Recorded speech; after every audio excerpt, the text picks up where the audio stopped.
Dalam surat Al-Mulk ayat 27, Allah SWT berfirman, maka ketika mereka melihat azab pada hari kiamat sudah dekat, wajah orang-orang kafir itu menjadi muram, dan dikatakan kepada mereka, inilah azab yang dahulu kamu memintanya. Ketika mereka melihat azab yang dijanjikan telah dekat di dunia, kiamat telah terjadi dan disaksikan oleh orang-orang kafir. Mereka melihat bahwa hal ini telah dekat. Sebab semua yang pasti datang dianggap dekat, meskipun waktu kedatangannya lama. Wajah-wajah mereka menghitam, dipenuhi kesedihan, kehinaan, dan kenistaan. Malaikat azab, penjaga neraka, berkata kepada mereka dengan gaya peneguran secara keras juga pencelaan, inilah yang dulu kalian tuntut di dunia. Kalian minta segera dengan cara mengejek dalam bentuk ucapan kepada Rasulullah. Allah Subhanahu wa Ta'ala berfirman di dalam surat Al-Ahqaf ayat 22, maka datangkanlah kepada kami azab yang telah engkau ancamkan kepada kami jika engkau termasuk orang yang benar. Yang mirip dengan ayat itu adalah surat Az-Zumar ayat 47-48. Dan jelaslah bagi mereka azab dari Allah yang dahulu tidak pernah mereka perkirakan. Dan jelaslah bagi mereka kejahatan apa yang telah mereka kerjakan. Dan mereka diliputi oleh apa yang dahulu mereka selalu memperolok-oloknya. Tahukah kamu sebab turunnya surat Al-Mulk ayat 28-30? Sebab turunnya adalah telah diriwayatkan bahwa orang-orang kafir Mekah menginginkan kebinasaan bagi Rasulullah SAW dan kaum mukminin, sebagaimana diceritakan Allah dalam ayat lain dengan firman-Nya dalam surat At-Tur ayat 30. Bahkan mereka berkata, dia adalah seorang penyair yang kami tunggu-tunggu kecelakaan menimpanya. Dan di surat lain, surat Al-Fat ayat 12, Allah berfirman, bahkan semula kamu menyangka bahwa Rasul dan orang-orang mukmin sekali-kali tidak akan kembali lagi kepada keluarga mereka selama-lamanya.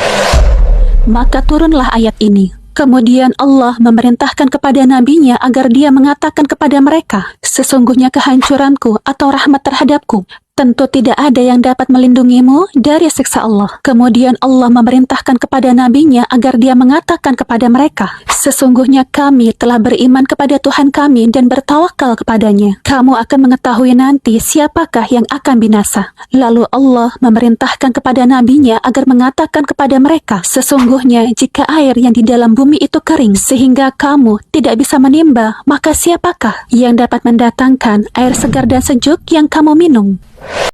Dalam surat Al-Mulk ayat 28, Allah SWT menjawab keinginan orang-orang musyrik akan kematian Nabi SAW dan orang-orang yang bersamanya dengan dua cara. Katakanlah kepada mereka untuk mencaci mereka, beritahukanlah kepadaku apa faedah dari kematianku bagimu. Sama saja bagimu apakah Allah mematikan aku dan orang-orang yang bersamaku atau menunda ajal kami. Manfaat apakah yang akan kamu peroleh? Siapakah yang dapat melindungi kamu dari azab Allah jika dia menurunkannya kepadamu? Apakah kamu mengira bahwa berhala-berhala dan yang lainnya akan melindungi kamu? Mengapa kamu tidak berpegang pada apa yang dapat menyelamatkan kamu dari azab Allah sehingga kamu mau mengakui tauhid, kenabian, dan kebangkitan? Kesimpulannya, sesungguhnya tidak ada yang akan melindungi kamu dari azab Allah karena kekafiranmu yang menyebabkan kamu layak mendapat azab ini. Sama saja bagimu apakah kami binasa seperti yang kamu inginkan sehingga kami memperoleh rahmat Allah, atau kami menang atasmu dan kami dapat menjunjung tinggi Islam seperti yang kami harapkan. Kedua-duanya merupakan kemenangan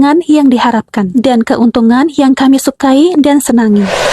Di sini terdapat dua isyarat terhadap dua hal. Pertama, perintah kepada mereka untuk mencari jalan keselamatan dengan keimanan yang murni kepada Allah dan rasa takut kepada Allah. Kedua, seharusnya lah mereka sibuk dengan urusan mereka sehingga tidak menginginkan kematian Nabi SAW dan orang-orang mukmin yang ada bersamanya.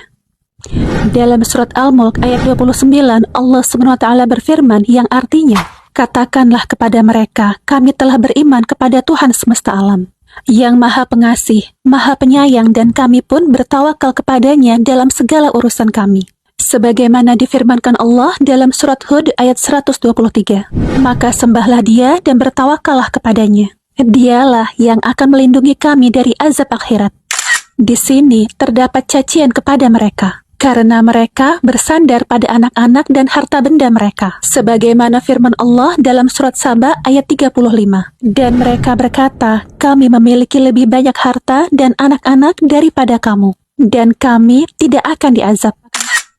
Ini merupakan isyarat bahwa mereka tidak mendapatkan rahmat di dunia dan di akhirat, karena mereka kafir kepada Allah dan bertawakal kepada selain Dia. Kemudian Allah menyebutkan akibat dari perbuatan mereka yang terdahulu itu. Allah berfirman, akan jelaslah bagi kamu siapa yang sesat di antara kita dan siapa yang mendapat petunjuk, serta bagi siapa pula akibat yang buruk di dunia dan di akhirat.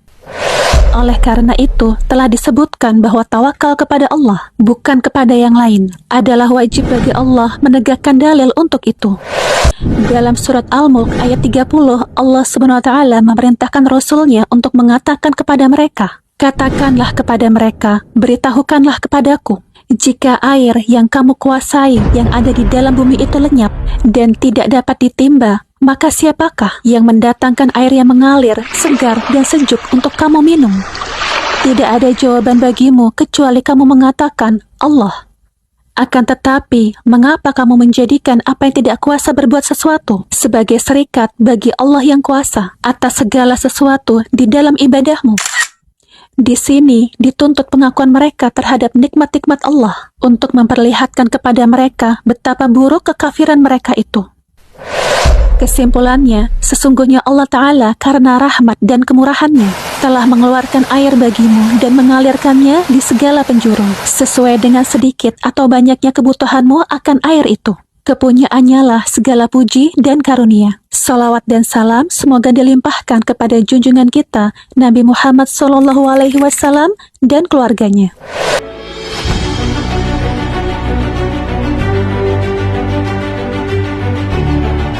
Yang mendebat, demikian Ibnu Abbas menamakannya, karena surat ini akan dalam surat Al-Mulk ayat 30, Allah SWT memerintah